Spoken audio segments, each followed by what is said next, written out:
Target terkunci, Skuadron TNI siap tembak markas Panglima OPM, 8 Jenderal KKB Ciut, tinggal pos. Kekejaman anak buah Jenderal OPM Goliat Tabuni menembak pesawat di Bandara Sina, menyerang pos, gudang logistik TNI dan menyandera ibu dan anak menjadi tameng, membuat Presiden Jokowi murka. Imbasnya, Panglima TNI mengerahkan skuadron tempur dan heli mengepung 8 wilayah OPM. Hal ini diungkapkan juru bicara Sebi Sambom bahwa TNI kerahkan pasukan ke Puncak Ilaga, membangun logistik dan pos di Intan Jaya dan 8 wilayah lainnya. Kami Save Defense, siap gerilya.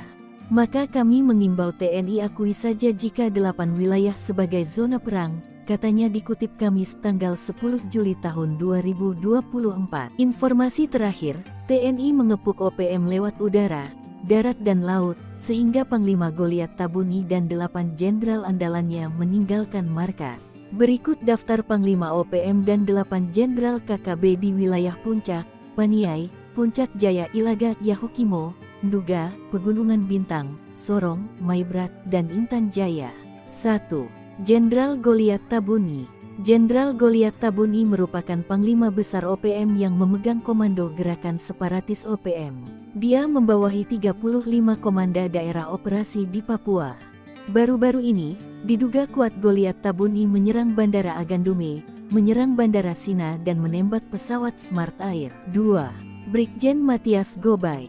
Brigadir Jenderal Matias Gobay merupakan Panglima Kodab 13 Paniai. Ia menjadi populer karena merancang serangan dan menembak mati dan Ramil Aradide Letu Octavianus Sogalrey.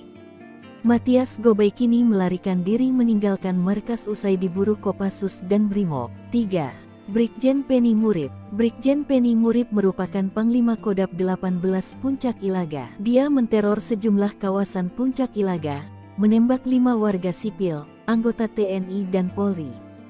Baru-baru ini, markas Penny Murib dibombardir TNI di Puncak Jaya hingga kabur hutan Ilaga.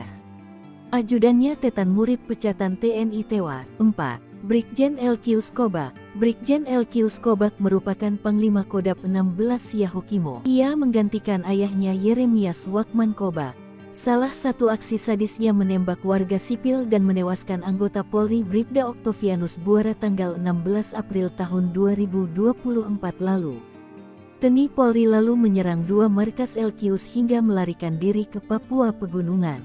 5. Brigjen Egyanus Kogoya. Brigjen Egyanus Kogoya menjadi Panglima Kodab 3 Ndugama Derakma. Dia terkenal usai menawan pilot Susi Air Philip Mark Mehartens akhir Desember tahun 2023 lalu. Hingga kini, Egyanus belum mau melepaskan sandera dan bersembunyi di Pegunungan Nduga menghindari kejaran TNI Polri. 6. Brigjen Ananias Mimin. Brigjen Ananias Mimin merupakan Panglima Kodab 35 Bintang Timur di Pegunungan Bintang. Dia pernah menyerang markas TNI dan mencuri senjata api milik TNI dari helikopter TNI saat mendarat. Namun seperti Egyanus, Ananias banyak bersembunyi di pegunungan usai markas besarnya ditumpas TNI. 7. Brigjen Denny Moss. Brigjen Denny Moss merupakan pimpinan Panglima Kodab 4 Sorong Raya dan Maibrat. Khususnya di Maibrat Denny Moss dibantu Komandan Operasi Mayor Arnoldus Jansen Kocu. Dia banyak menteror, membakar fasilitas negara, sekolah dan rumah penduduk. Ia kini diburu dan dikejar TNI Polri. 8. Brigjen Undius Kokya. Brigjen Undius Kogoya merupakan Panglima Kodab 8 Intan Jaya. Dia pimpinan paling aktif, membakar sopir angkot Rusli, menembak Zainul pengojek yang mereka tuduh sebagai intel TNI Polri, membakar sekolah, alat berat pemerintah dan merusak jembatan. Undius pun menghilang setelah satuan diburu TNI Polri.